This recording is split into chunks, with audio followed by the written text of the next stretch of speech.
আজ এয়ারপোর্ট মসজিদের জন্য পশ্চিম বাংলার 4 কোটি মুসলমানের জন্য পশ্চিম বাংলায় ধর্মনিরপেক্ষ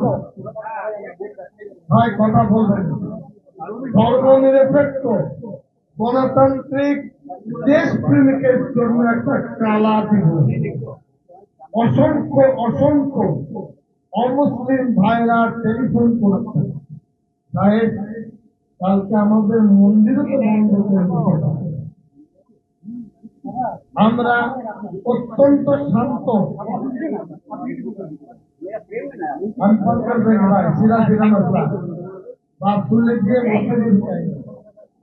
আজ আমরা পশ্চিম বাংলায় কি করছেন আপনারা? কি আছে আমার মনে হচ্ছে আপনাদের মধ্যেই মনে কেউ বানচাল করার চেষ্টা করছে। আমি বলছি, আজকে অসংখ্য পুলিশ আগ্নেয়াস্ত্র নিয়ে রেডি হয়ে এসেছে, কিছু ঘটবে। এই যে খরচ, এই যে পুলিশদের পরিমাণ নষ্ট হলো, বিভ্রান্ত হলেন, এটা আমাদের জন্য দুঃখজনক। পুলিশের যে মিডিয়ারা বলেছেন তাদের বলবো, বাবা মায়ের পায়ে আশীর্বাদ নেন, যার মিথ্যা বলবো না। আমাদের ক্ষতি করার জায়গা নেই, আমরা ইঞ্চি মেপে চলি।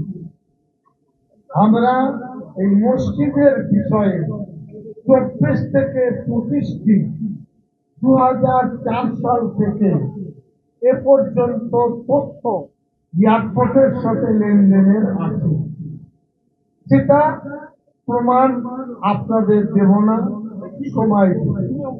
দ্বিতীয়, গতকাল এয়ারপোর্ট অথরিটিকে মসজিদ কমিটি চিঠি দিয়েছিলেন, জুমার নামাজের সুযোগটা আমাদের থানায় দিয়েছিলেন, তারা কেউ ছাড়া যায়। আমি শেষে মাননীয় মুখ্যমন্ত্রীকে চিনি, তিনি চেনেন। আমি নিজে রাত্রিবেলায় চিঠি দিলাম, চিঠি দিয়ে বললাম যে কমপক্ষে শুক্রবারের নামাজটা ব্যবস্থা করে। কোথায় দেবো? পাড়ায় সব আপনার বর্ষা বাদলা একটা ছাউনি করে বা নিচে আমরা নামাজ পড়তে পারবো, তারা দিলেন না।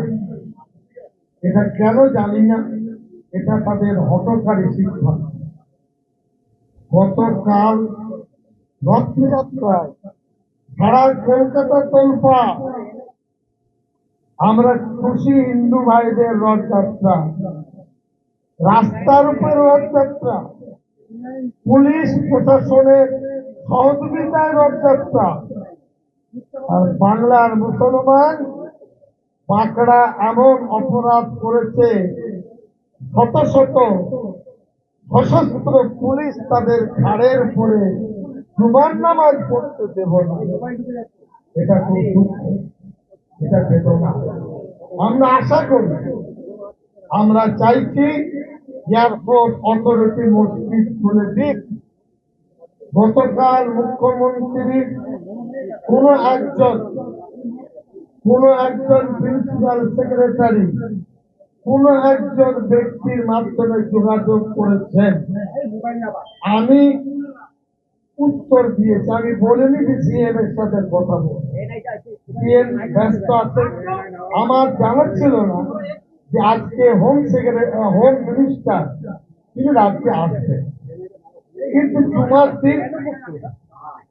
জুমার দিন তারপরে কি বলেছেন না বলেছেন তাদের কাছে জেনে নেবেন।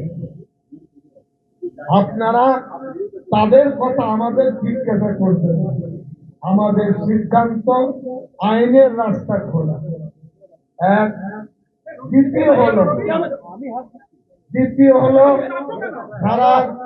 সারা রাজ্যে 22টি জেলা, আমি বলছি দায়িত্ব নিয়ে, শান্তিপূর্ণভাবে 1 কোটির বেশি মানুষ নিজের নিজের মসজিদে দোয়া করেছেন, যথাসাধ্য কালো ব্যাজ পরে প্রতিবাদ করেছেন। দুঃখের কথা, বেদনা। নেক্সট স্টেপ, এক হলো আদালত, আর একটা হলো অফিসিয়ালি চিঠি রাজ্যবাসীর পক্ষ থেকে, সেটা কমিটি আলোচনা করে ঠিক করবে। আর মিডিয়াদের বলবো, অতিরিক্ত কোনো প্রশ্নের জায়গা আপনাদের নেই, বিরক্ত করবেন না, আপনাদেরকে সম্মান দিই, রাখার চেষ্টা করবেন। সিদ্দিকুল্লাহ চৌধুরীর মতো ইমানদার নেতা মরে গেলে খুঁজবেন, আমরা কোনো প্রশ্ন করি না। हिंदी में बता दीजिए जो हाँ, आप हिंदी में